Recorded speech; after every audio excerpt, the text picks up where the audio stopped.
registration weekends remain a modality which most affords citizens access to the electoral process. They are a proverbial equalizer of access to the electoral process. Two such opportunities are planned ahead of the impending elections in 2024.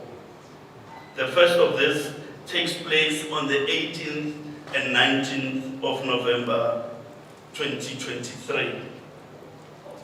The date for the second registration weekend is subject of consideration by the Commission.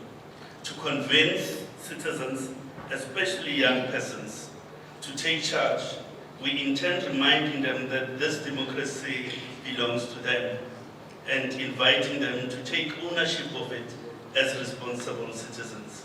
We therefore say, it's your democracy, own it. It's your democracy, Own it. It's your democracy, own it.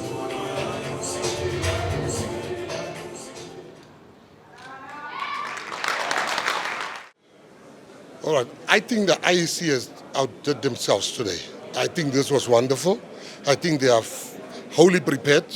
I think, you know, even the slogan they came up with, very catchy. I think the IEC has done a great job. I would just caution the IEC and say they need to put more resources into finding out about illegal immigrants having IDs. We need to zoom in on that area because we don't want illegal immigrants to vote in this election with fake IDs. Then, as far as polls are concerned, you know, firstly, let me talk about polls. We believe in the PA that polls are for strippers. That's what we believe. Don't come with us, this poll says this. Polls are for strippers. This election is on the ground. We are grounds people.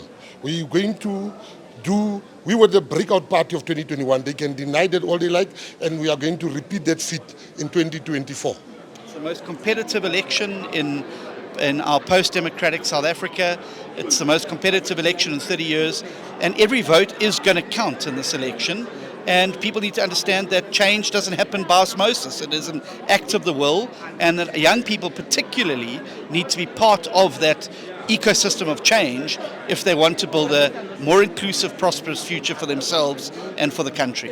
In our view, what the IEC should have done is to address the critical concerns that erode the credibility of the electoral processes. The first one is the question of the voter education. We understand that the country has got a lower voter turnout, but we are not hearing about any program that is going to address that lower voter turnout by having voter education. If the country has close to 45 million people that are eligible to vote, but only less than 20% actually go, sorry, less than 20 million actually go and vote, it clearly shows that there's a problem. The second issue is regarding the electoral processes, whereby you've got ANC-aligned SATU teachers that are presiding officers that preside over electoral processes.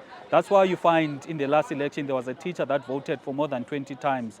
You have marked ballot papers that are found close to the voting stations being discarded. So in our view, this should be about what the IEC is doing to restore the trust and the credibility of the electoral processes. The campaigning, the political parties must do that. But when it comes to people having confidence that when they vote, their vote does matter and their votes will not be discarded, that is what the IEC should have addressed today. It's your democracy, own it.